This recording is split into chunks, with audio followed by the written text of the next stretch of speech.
Hi, Larry Gaines, Paracycle Trading.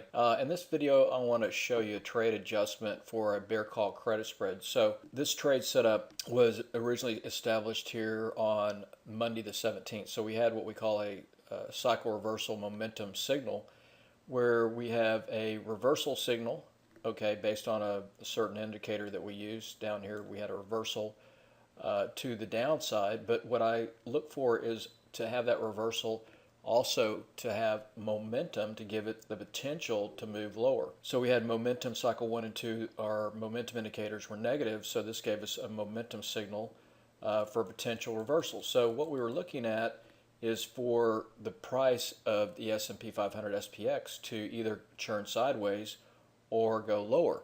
Now, when you do we did establish an out-of-the-money bear call credit spread by selling the 29.35.40 bear call credit spread. That had about a 20 delta, so it gave you, going into the trade about a 80% probability that price would close below. But when you do an out-of-the-money credit spread, since it's a negative risk ratio, which means that you're risking more than your potential profit, you want to never let your short strike get hit. So if you, like, for example, it was trading right here when we set the trade up down around 28.90 or so. So we sold the 29.35.40 bear call credit spread, and you never want to let the price action get into your 29.35 if you're short, because then you're pretty much, ruined. So you always, what I like to do is set a kind of a line in the sand. So here's about 3 strikes before that, 29.20. So if the price of SPX was to hit 29.20, that would be my trigger to either close the trade out or make an adjustment. So if you look then what happened, we had a kind of, the market went flat and then we had another reversal to the upside. So it's been a really choppy market. So here was the point where you could either close out the credit spread or you can make adjustment, or then if you missed that opportunity, you make the adjustment here, which was today because it hit right on the open, 29.20.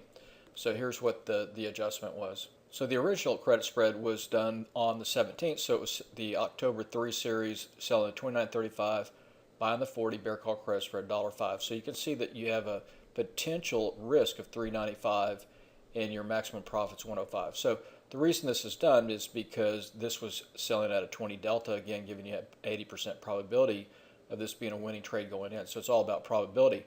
But you can see that if you did nothing on this trade, you can see where it went out today, 275, so you'd be down $169. But one of the ways to adjust this was then to buy a call debit spread right here and buying the 29.30 call, selling the 29.35, all right? Did that right when it hit this morning at that, on the open, 29.20. So bought that at 250, and you can see that going out on the close is up 60. So you put those two together, and now you have what we call a balanced butterfly. So went from a potential risk of $395 if this thing stays where it is here at expiration to neutralizing and lowering that risk to $145 either up or down. And then this gives you multiple options of different things you can do. You can either stay with your butterfly to see if it pins here at expiration at 29.35, or you can close out a debit spread or credit spread or add to it. All right, hope this helps. I'll talk to you on my next video update.